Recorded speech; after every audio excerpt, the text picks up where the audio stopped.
A participação da mulher no mercado de trabalho é quase 30% abaixo dos homens. É o que revela o relatório Perspectivas Sociais e Emprego de 2018 da Organização Internacional do Trabalho. No mundo, de cada 10 homens que trabalham, apenas 6 mulheres estão empregadas. Para mudar essa realidade, organizações como a Diageo, que tem sua marca em 180 países, desenvolvem projetos de empoderamento feminino. No programa de hoje, vamos conhecer a iniciativa que impactou 164 mil mulheres, com a convidada Tatiana Sereno, diretora de Recursos Humanos da Diageo para o Paraguai, Uruguai e Brasil. Eu sou Joel Scala e está no ar o Observatório do Terceiro Setor, o olhar da cidadania.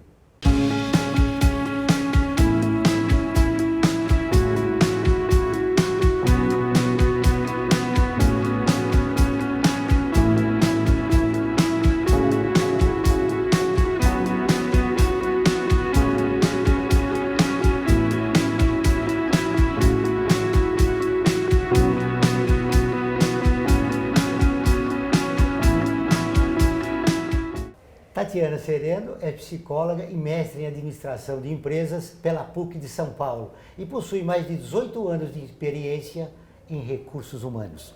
Tudo bem, Tatiana? Seja bem-vinda ao Observatório. Tudo ótimo. Um prazer estar aqui, Joel. Obrigada pelo convite. Como é esse projeto da Diageo? A Diageo, sim, está fazendo um trabalho relativo ao empoderamento feminino nos últimos 4, 5 anos, com força maior nos últimos 3 anos, né? E por que isso? Porque a gente entende que se temos um mundo, né, onde metade da população é feita por mulheres, como é que a gente não tem a mesma representatividade delas no mercado de trabalho? Seja como os nossos funcionários, seja através dos nossos parceiros, mas também nos programas sociais que a gente trabalha, porque é bastante importante para a gente empoderá-las. Pode ser dando trabalho, né, oferecendo um trabalho no fornecedor, mas também dando programas sociais onde elas possam ter uma renda extra, né, e se estabelecer aí na sociedade. Como é desenvolvido esse projeto? É o seguinte, Joel, depende para onde a gente vai falar, né? Quando a gente fala com a comunidade, que a gente garante que os programas que a gente tem de desenvolvimento social, as mulheres tenham uma representatividade muito alta. O que eu quero dizer com isso, né? Por exemplo, na Diageo, aqui em Pub, a gente tem um trabalho importante que chama Learning for Life. O nome é complexo, né? Mas nada mais é do que a formação, a gente ajuda na formação de bartenders que estão aí. Se for pensar como uma empresa de produtos de bebidas alcoólicas e bars, é um mundo realmente bastante masculinizado e que a gente tenta exatamente quebrar essa barreira. Por que não ter bartenders mulheres?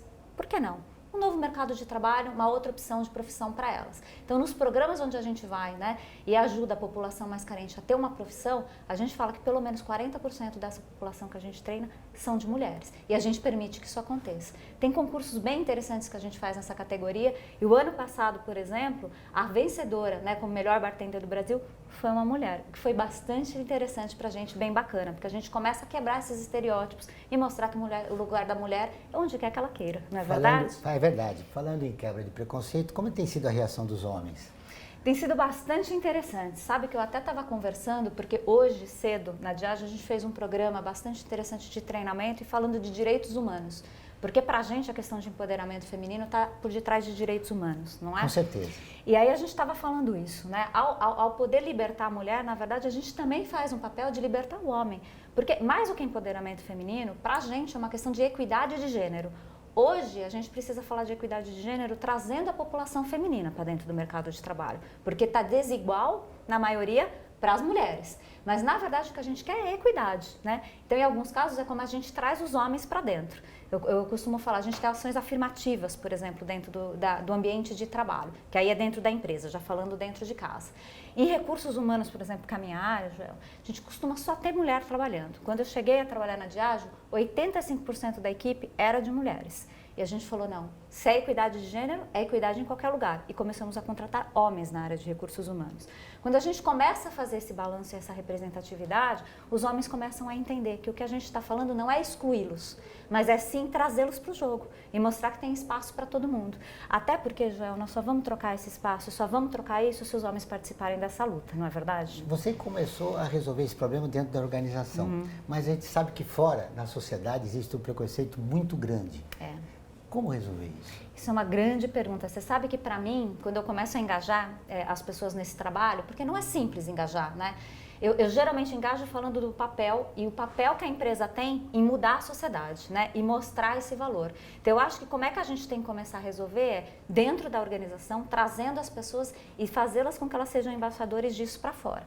Então, quando a gente faz essa conversa lá dentro de direitos humanos, de equidade e tudo mais, o que a gente fala é, agora que você aprendeu a importância disso, aprendeu que o ambiente mais diverso é importante, por quê? Porque traz outras perspectivas, porque traz outros valores, a gente vê os produtos de outra forma, você entende isso, provavelmente na conversa com a sua família, com seus amigos mais próximos, você também não vai aceitar que seja diferente. E você começa a propiciar que isso vá para outros ambientes fora da empresa também. Não é fácil, acho que é uma jornada importante, tem um trabalho aí, eu não tenho dúvida, de outros órgãos que não são só as empresas, né? Órgãos sociais e políticos e de educação que tem que fazer isso em conjunto, mas eu acho que é como a gente começa a fazer o nosso papel para poder mudar a sociedade. Você citou a educação, é uma área importante para ajudar a mudar isso, mas políticas públicas seriam importantes também. Definitivamente, né? Acho que se a gente olha tanto no mundo fora, né? A Diageo, como uma empresa multinacional, segue muitas das políticas que estão inclusive fora do Brasil.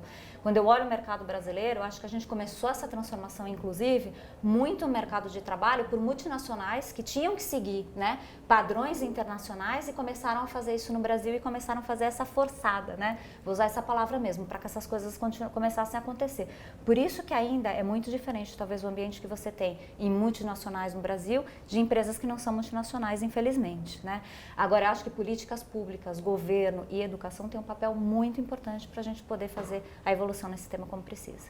Apesar de iniciativas como essa da Diageo, ainda, como disse anteriormente, há muito preconceito. Sim. Como resolver essa discriminação contra a mulher na nossa sociedade? É uma pergunta muito complexa, né? Eu acho que o único jeito é conversando e fazendo com que empatia aconteça e que respeito aconteça, né? Acho que uma das coisas que a gente começou a fazer mesmo no mercado é ajudar com que homens ou outros grupos se coloquem no lugar da mulher em determinadas situações, né? A gente faz muito treinamento interno de aqueles bem famosos vieses inconscientes, né? Como ter treinamentos, reuniões, por exemplo, mais inclusivas. E nessas a gente conversa. Como é que você se sente quando você está fazendo um discurso, falando alguma coisa e é interrompido? Ou quando alguém pega a sua voz e fala de um outro tom, e aí a partir disso você é escutado, e não a mulher, provavelmente, que fez aquela fala em alguns casos, e não teve a mesma voz porque colocou de uma maneira diferente. Será que porque a mulher ganha menos que o homem para realizar a mesma tarefa? Esse é um excelente ponto, Joel. Eu acho que é alguma coisa que a gente tem que pensar. Eu não sei se o preconceito vem daí, eu diria, sobre o meu ponto de vista, é o contrário. É por achar que ela tem menos valor, né? Que ela tem menos participação e, consequentemente, ganha menos. Eu acho que é o contrário. Eu acho que tem um viés inconsciente bastante importante. Por isso que quando as empresas querem trabalhar com isso, na Diageo a gente faz isso, né? A gente olha para todos os processos de recursos humanos e garante que tem um olhar de diversidade de gênero. Eu não tenho só de gênero, não. A gente começou a ter também de raça, porque isso também é importante para a gente na inclusão.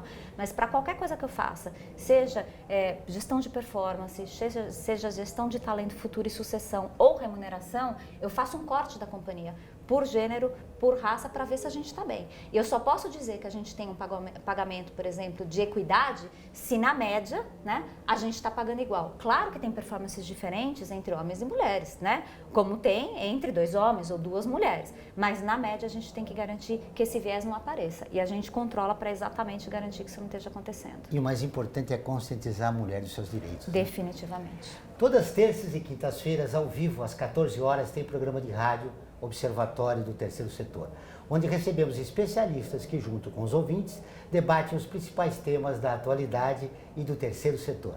Você pode ouvir pela Rádio Trianon AM 740 ou em qualquer lugar do mundo, pela internet, do seu celular, computador ou tablet, pelo link que aparece na sua tela. Voltamos depois do intervalo. A FIA é muito mais que uma escola de negócios. É graduação, pós-graduação, MBA, mestrado e consultoria para empresas. Isso faz diferença. Conheça a FIA. Olá, eu sou Laura Gelbert, da ONU News. Notícias das Nações Unidas e do mundo você acompanha na página e nos programas do Observatório do Terceiro Setor, parceiro da ONU News. E para acompanhar diretamente a ONU News em português, acesse nossa página e redes sociais. Até lá!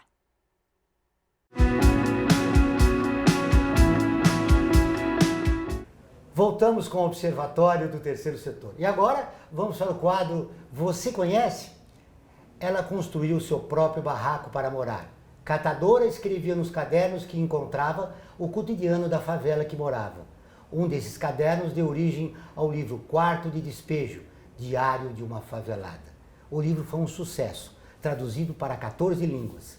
Carolina Maria de Jesus. Você conhece? Carolina Maria de Jesus nasceu em 14 de março de 1914 na cidade de Sacramento, em Minas Gerais, numa comunidade rural de pais negros analfabetos. Era filha considerada ilegítima na época de um homem casado e foi maltratada durante toda a sua infância. Aos 7 anos, sua mãe obrigou a frequentar a escola depois que a esposa de um rico fazendeiro decidiu pagar seus estudos, mas ela interrompeu o curso no 2º ano, tendo já conseguido aprender a ler e escrever. Em 1937, sua mãe morreu e ela se viu obrigada a mudar-se para São Paulo. Carolina construiu sua própria casa usando madeira, lata, papelão e qualquer material que pudesse encontrar. Saía todas as noites para coletar papel, a fim de conseguir dinheiro para sustentar a sua família.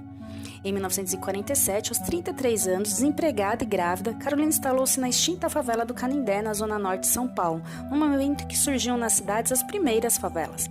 Ao chegar à cidade, conseguiu emprego na casa do notório cardiologista Euclides de Jesus Zerbini, médico precursor da cirurgia do coração no Brasil, o que permitia a Carolina ler os livros de sua biblioteca nos dias de folga. Em 1948, deu à luz a seu primeiro filho, João José. Teve ainda mais 2 filhos, José Carlos e Vera Eunice, nascidos em 1949 e 1953. Ao mesmo tempo em que trabalhava como catadora, registrava o cotidiano da comunidade onde morava, nos cadernos que encontrava no material que recolhia. Um destes cadernos, um diário que havia começado em 1955, deu origem a seu livro mais famoso, Quarto de Despejo, Diário de uma Favelada, publicado em 1960. A tiragem inicial de Quarto de Despejo foi de 10 mil exemplares e esgotou-se em uma semana. Desde sua publicação, a obra vendeu mais de 1 milhão de exemplares e foi traduzida em 14 línguas, tornando-se um dos livros brasileiros mais conhecidos no exterior. Depois da publicação, Carolina teve que lidar com a raiva e inveja de seus vizinhos, que a acusaram de ter colocado suas vidas no livro sem autorização. A autora relatou que muitos dos moradores da favela chegaram a jogar nela e seus 3 filhos os conteúdos de seus pinicos. Carolina de Jesus se tornou compositora e poetisa. Sua obra permaneceu objeto de diversos estudos, tanto no Brasil quanto no exterior. Depois da publicação de Quarto de Despejo, Carolina mudou-se para Santana, bairro de classe média, também na zona norte de São Paulo.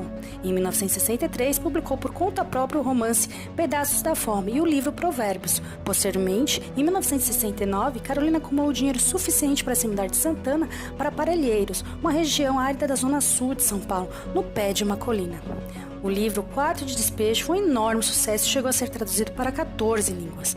Em 13 de fevereiro de 1977, Carolina Maria de Jesus morreu, vítima da insuficiência respiratória. Em 2014, o projeto Vida por Escrito, Organização, Classificação e Preparação do Inventário de Arquivo de Carolina Maria de Jesus, mapeou todo o material da escritora, que passou a ser custeado por diversas instituições, dentre elas a Biblioteca Nacional, o Instituto Moreira Salles, Museu Afro-Brasil, Arquivo Público Municipal do Sacramento e acervo dos escritores mineiros da UFMG. Carolina Maria de Jesus foi um exemplo de superação e deu voz aos mais excluídos, mulheres, negros e pobres. Por que o país resiste em cultuar mulheres heroínas como Carolina Maria de Jesus? Excelente ponto, né? Acho que pela história dela, ela tem 3 coisas, 3 recortes são importantes, né? Porque era mulher, era negra e era pobre. Então, na verdade, tem 3 exclusões aí com ela que a gente coloca, né? E acho que o país, infelizmente, ainda, né, dá a voz e tudo mais, a minoria, na verdade, que tem o poder. Eles, apesar de serem a minoria, estão na maioria do poder, né? Que é o que a gente geralmente fala. Os homens brancos que ainda continuam fazendo as leis, que ainda continuam estando nas organizações e ainda continuam fazendo com que isso aconteça. Por isso que é tão importante, Joel, que a gente melhore essa representatividade, que a gente possa ter um pouco de todas as classes, na verdade, das mulheres, de negros, de homens, para quê? Que com essa diversidade a gente possa dar voz a todos e cultuar, né, todas as pessoas de todas as origens. Falando na população de baixa renda, como é que a Diageo recebe as mulheres, né, para terem acesso ao trabalho, já que elas carregam também o problema do trabalho doméstico, né? Não remunerado. Excelente ponto, né? Acho que cada vez mais, é uma das coisas que a gente fala, né? A gente precisa garantir que o trabalho doméstico seja parte de todo mundo da família, né? Sejam das mulheres, dos homens, quem estiver em casa. E é importante que cada um faça a sua parte. Essa parte que eu falo, ninguém ajuda, cada um faz a sua parte, porque está todo mundo ali em casa e precisa fazer. Agora, a gente sabe, né, que principalmente com a questão da maternidade, tem algumas coisas que não tem como dividir, né? Essa mesmo é uma questão física, não tem como doar para outra, para o homem, para o parceiro, para onde vai. Então, a gente tem políticas importantes de acolhida para esse momento da mulher, seja desde a da sala de amamentação na empresa, seja a licença maternidade estendida, o mesmo para a licença paternidade, porque a gente entende que é um vínculo super importante no momento crítico, exatamente para os nossos pais também poderem estar do lado das suas esposas e acolherem, ajudarem a fazerem a parte deles, né? Para que eles possam ser mais justos nisso. E é assim que a gente vai lidando e trazendo esse trabalho para dentro, educando para que elas saibam nossos direitos e os direitos delas, né? Ao mesmo tempo colocando o homem num espaço para isso. Acho que se eu puder só falar, você falou uma coisa no último bloco que foi importante para mim, como é que a gente ajuda as mulheres a entenderem os direitos delas. Acho que isso é crucial, né, João? Ainda mais uma sociedade no Brasil, onde muitas vezes as mulheres não sabem quais são os direitos, né? A gente está há tanto tempo, né, cuidando e a gente ainda escuta na família, né? Aí seu marido te ajuda, é difícil fazer, por exemplo, essa mudança e entender que ele não tem que ajudar, ele tem que fazer a parte dele, porque as coisas têm que ser divididas igualmente. E acho que o nosso papel também é ajudar as nossas mulheres nesse sentido. Mas porque num passado recente, a mulher que tinha filhos não era contratada numa empresa, né? Muito triste ouvir isso, né? E acho que essa é uma coisa que a gente tem que olhar com calma. Como é que a gente garante, faz as empresas entenderem que a maternidade é um período, né? E a gente faz uma contratação da pessoa por muito mais tempo do que um período específico na vida dela. E mais que isso, né, Joel? Tem mulheres que não engravidam, tem mulheres que decidem não ter filhos, tem mulheres que já têm os filhos. Então, como é que a gente vai caracterizar um grupo inteiro por um momento específico só na vida de algumas mulheres? Um outro aspecto importante na seleção, né, para empregar uma mulher, é cuidar da sua autoestima, porque ela já carrega, né, um momento psicológico que vem da sociedade, já massacrada pelo preconceito, pela discriminação. Como é essa primeira abordagem? Excelente ponto, né? A gente, na verdade, vai como vai para qualquer candidato, porque a gente sempre olha no nosso processo seletivo e garante que a gente tenha, nos últimos candidatos, os últimos 3 ou 4, um painel, como a gente chama, que seja de equidade, ou seja, se tem 2 homens, tem que ter 2 mulheres. Porque aí a gente garante que a gente foi atrás para encontrar essa mulher onde ela esteja, porque em muitos casos ela está mais distante, não é a primeira que você busca, vem mais homens, principalmente para funções mais específicas ou grupos mais masculinos. E o que a gente faz no processo de recrutamento, mas depois que entra, é ajudá-la a se colocar. A gente tem estudos, né, Joel, que dizem que as mulheres são mais humildes no sentido de se colocar aptas a uma função, acham que precisam se desenvolver mais, né, não pedem aumento. Então, esse é o trabalho que a gente precisa fazer com nós, né, a mostrar que não, você tem que buscar os seus direitos, tem que falar que você é tão boa quanto seu amigo como você acha, e não tem problema em fazer isso, né, porque eu acho que com o grupo feminino a gente se coloca um pouquinho atrás. Coletivos feministas revelam que existem estudos, né, que dizem que a mulher que é empoderada sofre um preconceito dentro da empresa por reivindicar demais. É um fato isso, né? Tem algumas propagandas interessantes, quem quiser dar uma olhada, que brincam com isso, né? Que um homem que vai empoderado, toma decisões interessantes na empresa, a mulher já é vista como agressiva, né? Ou seja, realmente a gente faz pejorativo a mulher ao homem. Por isso que o trabalho nas empresas hoje, a gente fala muito do tal dos vieses inconscientes, que é exatamente trabalhar isso e falar por quê? Se para um gênero eu acho que é positivo e para o outro eu acho que é negativo, provavelmente é porque você está tendo um viés aí no seu olhar e você deveria repensar sobre isso. Esse é um trabalho que a Diageo faz, muitas empresas fazem, com a liderança, para conseguir mostrar e a gente conseguir entender por que a gente está atribuindo, né, uma qualidade ou outra às pessoas, para que a gente possa repensar e aí trabalhar de uma maneira mais justa. E quebrar a discriminação. Exatamente. Já curtiu nossa página no Facebook? Não? Ela é visualizada por mais de 700 mil pessoas toda semana. Está sempre atualizada com notícias do terceiro setor, do Brasil e do mundo. Faça com mais de 350 mil pessoas e curta a nossa página. Vamos para um rápido intervalo, mas antes você vai conhecer uns artigos da Declaração Universal dos Direitos Humanos, que faz parte da campanha do Observatório do Terceiro Setor. Direitos humanos são direitos de todos.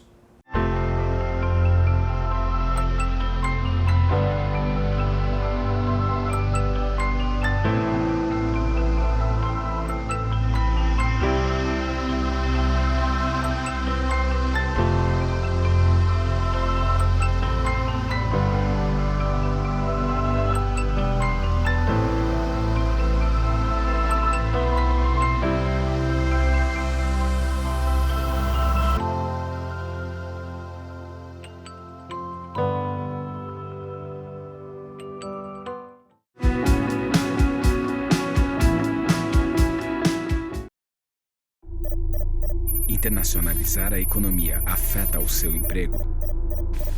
Para onde vai o Brasil? Ter opinião sem análise é só repetição, repetição, repetição, repetição, repetição, repetição, repetição, repetição, repetição. Informação é importante, análise é fundamental. Le Monde Diplomatique Brasil, independente e crítico.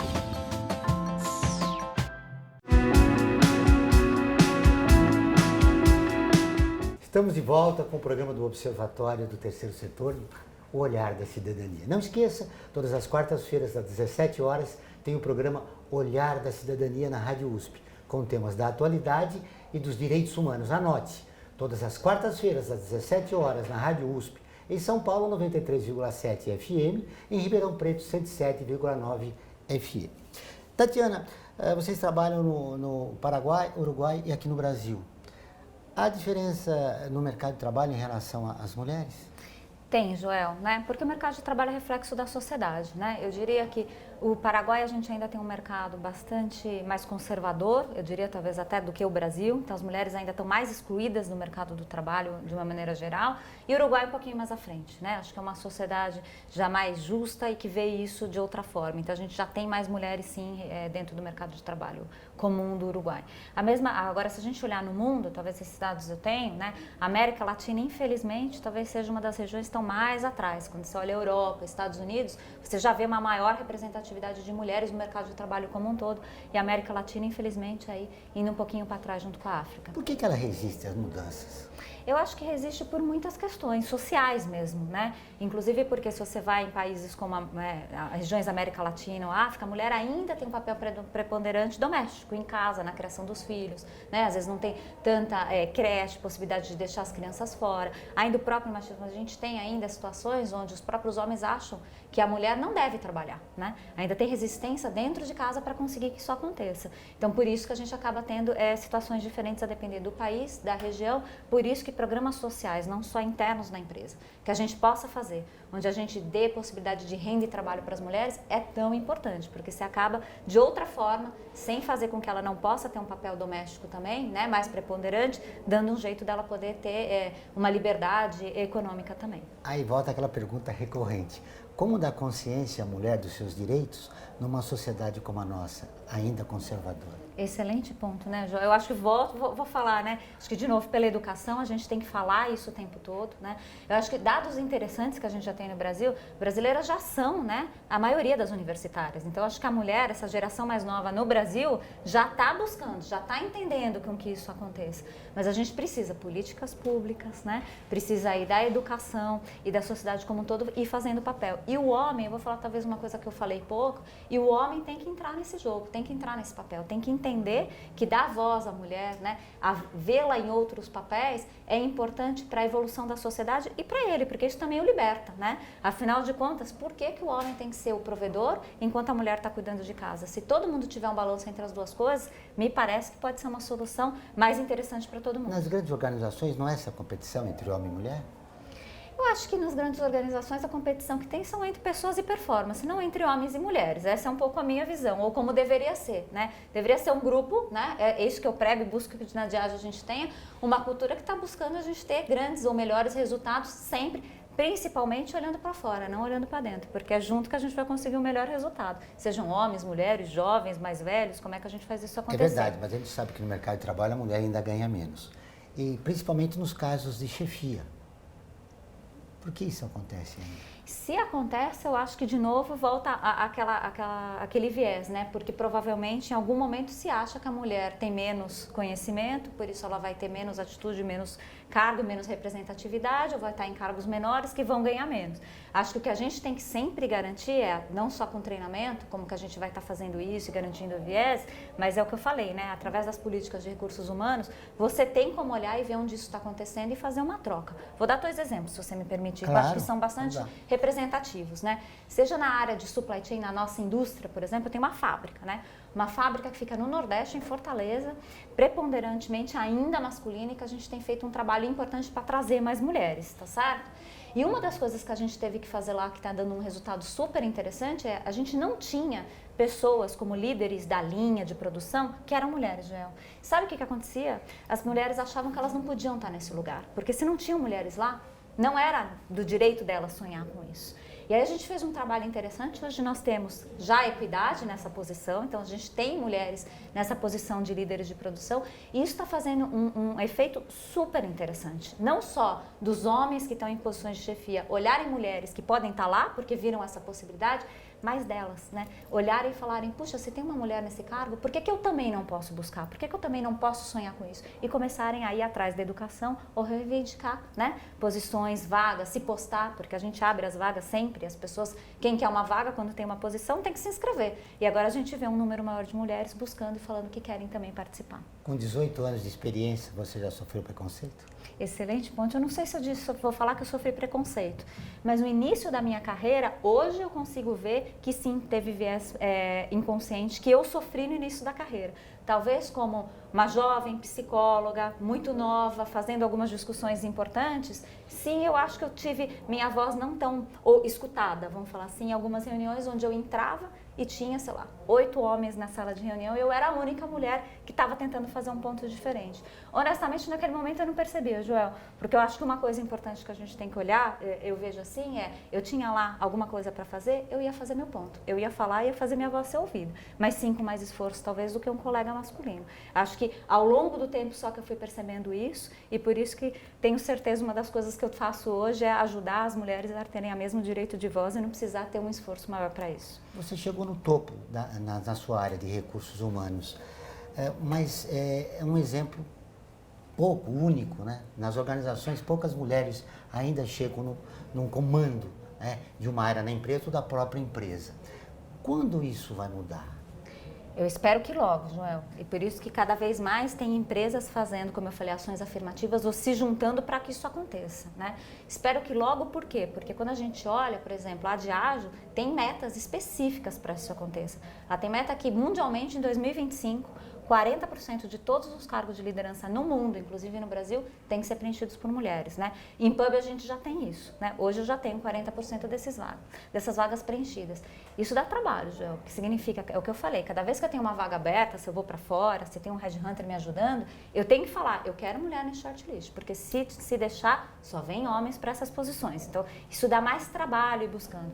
Mas eu acho que para mudar, as empresas têm que se posicionar de uma maneira diferente, começar a buscar, começar a exigir para a gente poder ter outras mulheres também nessa posição. Para vencer na sua área, você incorporou uma cultura masculina ou ainda preserva o lado feminino? Como eu foi acho isso? que a minha sorte, Joel, se eu puder dizer, é que como eu trabalho em recursos humanos, essa é uma área que preponderantemente é vista como mais feminina, né? Então eu acho que eu pude deixar essa questão mais acolhedora, que a gente, inclusive, por vieses inconscientes, julga que ser acolhedora é uma coisa mais feminina. Por quê? Pode ser tanto masculina como feminina. Vou deixar o desafio para você, não é verdade? É verdade. Mas acho que em recursos humanos tem algumas coisas por lidar com pessoas e tudo mais que permitem esse jogo, né? Permitem estar com esses símbolos mais femininos no dia a dia e não exigir. Agora, acho que uma coisa eu aprendi, Joel, e tive que me desenvolver sim. Em reuniões mais duras de negócio, a me posicionar, em algumas vezes ser mais assertiva do que naturalmente eu sou, né? Para quê? Para conseguir que a voz seja colocada e escutada na mesma razão. Isso sim, acho que eu tive que me desenvolver. Nós estamos no final do programa, mas antes eu gostaria que você deixasse um recado para as mulheres que já sofreram discriminação 1, 2, 3 vezes e ainda não conseguiram furar a redoma, né, desse mercado de trabalho que ainda impera o homem, né? Eu acho, que tem uma coisa que a gente fala muito no feminismo, é do sisterhood, né? Dessa irmandade feminina. Então, primeira coisa não deu certo uma vez, a gente não desiste, a gente vai e busca, peça ajuda. E acho que assim, peça ajuda de uma irmã, peça ajuda de uma outra mulher, porque se a gente for junta conversando, eu tenho certeza que a gente vai desbloqueando muito mais barreiras e uma vai ajudando a outra. Acho que uma coisa que me ajudou muito na minha carreira também, eu tive esse apoio. Eu tive uma mulher que me ajudou em muitos momentos a dizer e me dar dica de onde dava certo, onde não dava, para poder ir modulando e fazer isso acontecer. Então acho que vale, né? Cria sua comunidade, de preferência com outras mulheres, porque junto tenho certeza que a gente pode construir um mundo diferente. O Observatório do Terceiro Setor fica por aqui. Este e todos os nossos programas de TV, rádio, estão no nosso portal, acessado por mais de 200 mil pessoas de 173 países todos os meses. Acesse você também, observatorioterceirsetor.org.br. Contamos com você sempre na luta por uma sociedade mais justa, solidária e tolerante. Até o próximo programa.